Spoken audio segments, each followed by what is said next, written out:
Bonjour. Voilà, je suis là pour vous présenter le MVP que j'ai mis en place pour répondre au cahier des charges. Il s'agit d'un réseau social interne pour Groupomania, plateforme collaborative accessible aux personnes de l'entreprise. Ça permet donc aux employés de communiquer de façon moins conventionnelle, de favoriser les échanges entre les salariés et partager aussi les savoirs entre les différents départements de la société. Et c'est aussi une manière, ce qui n'est pas négligeable, de limiter les échanges d'emails en interne. Alors, dans un premier temps, je vais donc vous faire une présentation des principaux outils que j'ai utilisés. Ensuite, on fera une petite découverte du site. Dans un troisième temps, je vous ferai une présentation du code que j'ai mis en place, côté back-end et côté front-end. Et ensuite, on ira voir un petit aperçu de la base de données. Donc, côté front-end, j'ai mis en place, j'ai créé une SPA avec Vue.js, ce qui me permet d'avoir une page unique, une page web unique et de ne pas recharger une nouvelle page à chaque action demandée en fait.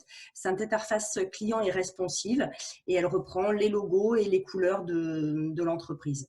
J'ai aussi utilisé Bootstrap Vue pour faciliter la mise en page et la version mobile. Côté backend, j'ai mis en place un système de base de données relationnelle avec MySQL pour stocker les données. J'utilise l'ORM Sequelize pour me connecter donc à cette base de données et cet outil me permet de définir un schéma, de lire et d'écrire les données également. Alors, je vais vous montrer, j'ai créé une API REST sécurisée avec Node.js. J'ai préparé une documentation avec Postman voilà, qui permet d'expliquer un petit peu le fonctionnement de l'API. Donc, elle était, je l'ai mis en lien au niveau du README du code. Donc, il s'agit d'un système, mon API a un système single thread non bloquant, ce qui permet d'avoir un fonctionnement très rapide et très flexible, notamment grâce aux commandes NPM, donc au gestionnaire de paquets. J'ai pu utiliser plusieurs types de modules. Express, qui est un framework qui me permet qui me facilite la création de serveurs Node, grâce justement à l'utilisation de middleware. J'ai installé également la librairie JavaScript Axios qui me permet de communiquer avec mon API en utilisant des requêtes. J'ai utilisé Bcrypt pour le cryptage du mot de passe. JSON Web Token pour la création des tokens d'authentification. Multer pour l'insertion et le stockage des images. Alors, on va donc passer à la découverte du site. Donc, quand on arrive la première fois, voilà, on arrive sur cette page. Là, je vais faire une inscription pour vous montrer un petit peu comment ça se passe. Donc, je mets un prénom. Je vais vous montrer également au niveau des erreurs, puisqu'il y a une vérification des erreurs. Donc là, par exemple, j'ai mis une adresse email qui est déjà utilisée par un autre utilisateur. Donc, on voit que ça bloque et que je ne peux pas me connecter, je ne peux pas aller plus loin. Si j'ai également un mot de passe qui n'est pas correct, voilà, j'ai un message qui me dit qu'il faut au moins 8 caractères, une lettre et un chiffre. Donc, voilà, là, je remplis comme il faut. Et donc, je m'inscris et j'arrive dès l'inscription sur la page du forum qui est la page principale de mon application. Donc, j'ai la possibilité de publier un message. On va mettre voilà, bonjour. Donc, un message sans image. Je peux également… je vais mettre… Bonjour, c'est pas très… Mais voilà, je vais également pouvoir poster donc un message avec une image. Voilà. Je vous montre également que je n'ai pas la possibilité de poster un message, de faire une publication à vide. Voilà, j'ai un petit message qui apparaît pendant 3 secondes pour prévenir l'utilisateur que la publication est vide. J'ai donc ici un petit bouton qui me permet de modifier qui me permet donc de modifier mon message. Je peux rajouter un commentaire. Voilà. Je peux également modifier ou supprimer l'image. Là, voilà, je supprime l'image, je vois bien qu'elle a disparu. Et je peux également supprimer définitivement le post que j'ai créé. J'accède ici, alors si je clique sur un utilisateur, j'accède au profil de l'utilisateur. Donc j'ai son nom, son adresse email et puis tous les posts qu'il a mis en place, qu'il a mis. Là, je peux revenir sur le forum. Et si je ferme le navigateur, voilà, je vais le réouvrir. Voilà, on voit bien que la session reste active. Je reviens sur ma page, sur la page de forum. Là, je vais aller accéder donc au profil de l'utilisateur. Avant ça, j'ai une question. On peut, une fois terminer avec la modification, remodifier l'image, le nouveau post que vous avez créé. Alors, pardon, c'était au niveau du forum? Oui, ce post, bon. Oui, modifier l'image. Bien sûr. Alors, je vais refaire un… Non, je voudrais qu'on fasse ça sur le post bonjour, celui que vous venez de créer. Alors, que j'ai supprimé, je l'ai supprimé. Mais là, j'ai un post, je peux modifier et insérer une image. Voilà. Et en effet, si je reviens dessus, que je clique sur l'image, bah, je modifie. Voilà. Et si j'envoie, on voit bien que l'image se modifie. Maintenant, on peut supprimer le post. Et on peut supprimer le post. Alors, on voit bien que la personne ici qui a créé ce message, ce post, peut le supprimer. Maintenant, c'est vrai que je n'ai pas les boutons sur les autres publications, puisque je ne peux pas y accéder. Je vous montrerai tout à l'heure par rapport à l'administrateur qui, lui, a la possibilité de le faire. D'accord. Voilà. Donc, je reviens juste au niveau du profil. Là, je vais mettre une image de profil pour un petit peu personnaliser. J'ai la possibilité, voilà, là, j'ai la même vérification. J'ai la possibilité de modifier mes données, le pseudo ou l'adresse email. Donc là, j'ai mis une adresse email erronée. J'ai enlevé voilà, .fr, donc on voit que ça ne passe pas. Pour le mot de passe, bah, c'est vrai que je ne l'ai pas affiché puisqu'il est crypté. Je vais vous montrer tout à l'heure. Donc voilà, il y a un bouton qui me permet de modifier si je veux mon mot de passe, et si j'annule, je reviens ici. Donc voilà, je fais les modifications.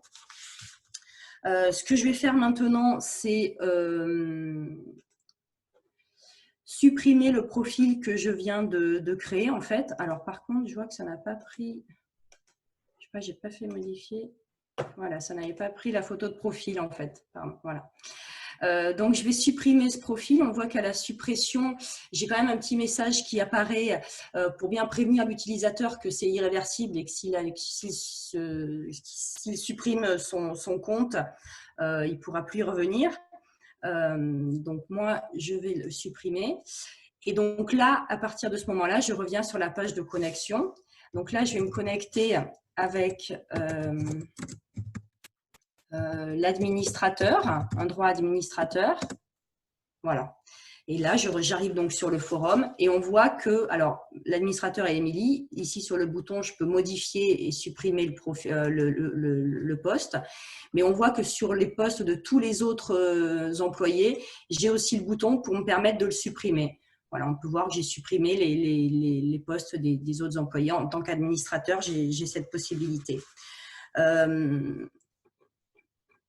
Je vous montre aussi, donc là, par exemple, les anciens utilisateurs, j'ai fait le choix en fait, de ne pas supprimer complètement le compte. Je l'ai anonymisé, en fait, pour pouvoir conserver les publications qu'ils ont mis. Donc, je ne supprime pas complètement de la base de données, mais c'est vrai que j'anonymise l'adresse email et le mot de passe. Voilà, c'est le choix que j'ai fait après, à voir comment ça peut être fait au niveau de la production.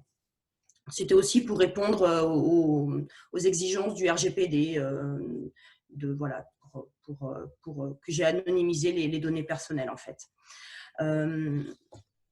Donc, au niveau ici du poste, je vais également vous montrer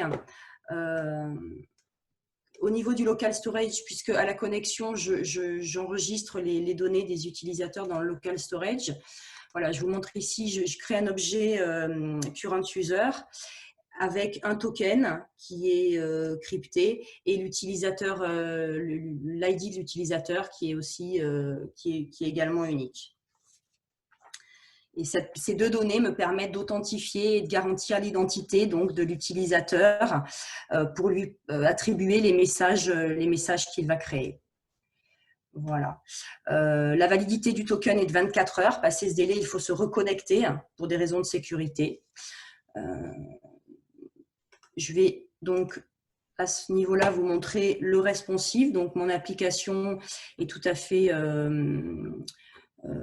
optimisée pour la version mobile. Là, on est sur le forum, on voit que voilà, je peux rentrer dans ma modification de poste, modifier l'image si je le souhaite. Comme ça, voilà, et envoyer. On arrive également sur les profils des utilisateurs. Voilà, et je peux également aller dans mon propre profil. Voilà. Et je reviens au niveau du forum. Donc ça, c'était par rapport à l'application. Maintenant, je vais vous présenter donc le code que j'ai mis en place. Alors, côté back-end, j'ai préparé, donc dans le dossier back-end, j'ai préparé un dossier assez structuré, justement pour faciliter le suivi et la maintenabilité du code. Donc, il y a un dossier config, un dossier controllers, les middleware, le modèle et les routes. J'ai mon serveur JS qui me permet la création du serveur Node. J'ai également le fichier app.js qui contient mon application Express. Ensuite, j'ai mes routes ici. Donc, toutes mes routes sont authentifiées. Hein, on voit bien l'authentification. Je fais appel, grâce à un require, à mon middleware Auth. C'est là je crée le token et l'ID utilisateur donc pour pouvoir se connecter. J'ai mon controllers également avec mes routes, notamment avec toute ma logique de route. Et c'est ici donc que je crée, j'ai 3 paramètres pour la création utilisateur, voilà, pour la création du token en fait, avec le user ID, le secret que j'ai créé en fait ici, donc un token très sécurisé et également l'expiration de 24 heures. Donc ça, c'était pour le back-end. Côté front-end, donc il y a plusieurs dossiers également. Je vais vous présenter rapidement donc le fichier index HTML de public qui est mon fichier de base en fait qui va servir à générer le reste de l'application. Ensuite, j'ai le dossier source, c'est là où est concentrée en fait la majorité du code. Avec Main.js, j'importe mes outils et je mets le code que je réutilise tout au long du projet en fait. AppVue, qui est mon composant racine. En fait, tous les autres composants sont imbriqués dedans grâce au routeur. Je vous montre le routeur. Et en fait, suivant la route que j'ai choisie, c'est grâce au routeur que j'affiche l'un ou l'autre composant en fait. Ici, Assets, j'ai ma police de caractères et les images. Et ensuite, j'ai mes composants. Donc, par exemple, je vous montre au niveau du fichier login, mon code HTML donc avec template pour récupérer, pour l'afficher directement. Donc, le code HTML, le script avec le code JavaScript et le code CSS. Si on regarde au niveau du forum, donc je déclare mes fonctions dans le script.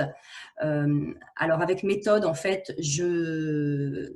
déclare des fonctions qui prennent des paramètres, contrairement à Computed, où Computed n'accepte aucun paramètre. Et ce sont des fonctions en fait qui sont souvent des fonctions dynamiques, en fait, des fonctions qui attendent un retour, qui sont souvent qualifiées de data dynamique.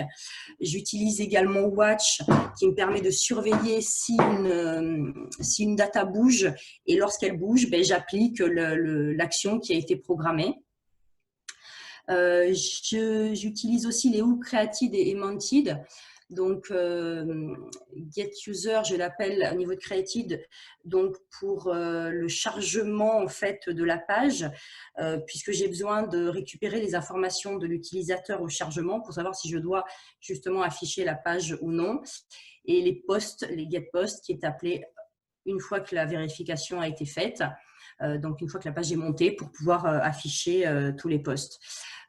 Get post, voilà, j'utilise notamment les directives, j'utilise vFor pour afficher les posts, donc la boucle, et ça me permet je transmets les données de chaque post aux composants en fait à travers les props. J'écoute les événements avec alors là j'ai notamment post by profile, j'ai acquis également les directives vues VON pour me permettre d'écouter les événements. Sur post, alors j'ai également la même mise en place. Les props qui me permettent de passer d'une donnée d'un composant parent vers le composant enfant, qui diffère donc de la méthode emit, là justement que j'utilise, où là c'est l'inverse, en fait, c'est j'envoie des données aux parents, je crée un événement côté enfant en fait, et je mets les données qui sont émises vers le parent. Voilà, c'est le parent en fait qui écoute l'événement que je crée niveau enfant.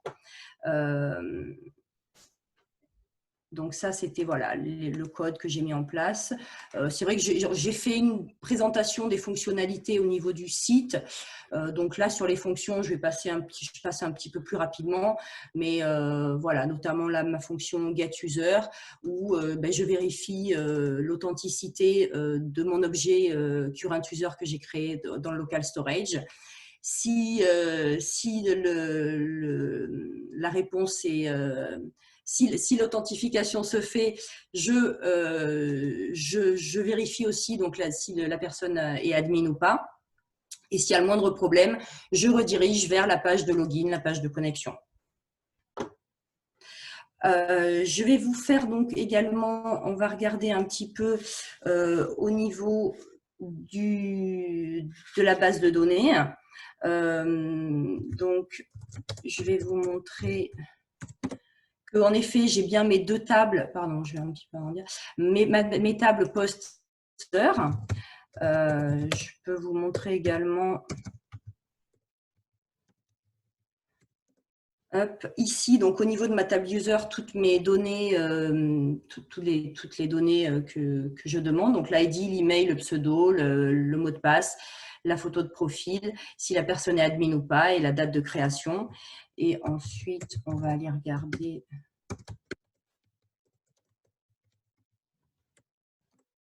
les informations donc rentrées au niveau donc de la base de données. On voit bien que j'ai le nom, donc l'adresse email, le pseudo et mon mot de passe qui est crypté. Voilà, même au niveau de la base de données, la sécurité est au maximum. J'ai à aucun moment accès au mot de passe qu'a saisi l'utilisateur. Voilà, j'ai essayé de prendre en compte un maximum de paramètres. Après, c'est vrai que ce code n'est pas non plus n'est pas figé, hein, il n'est pas fixe. Il peut être modifiable suivant les besoins de la société et en accord avec la direction, notamment le regex de l'email. On peut imaginer de n'autoriser qu'une adresse email avec le @groupomania, le nom de la société.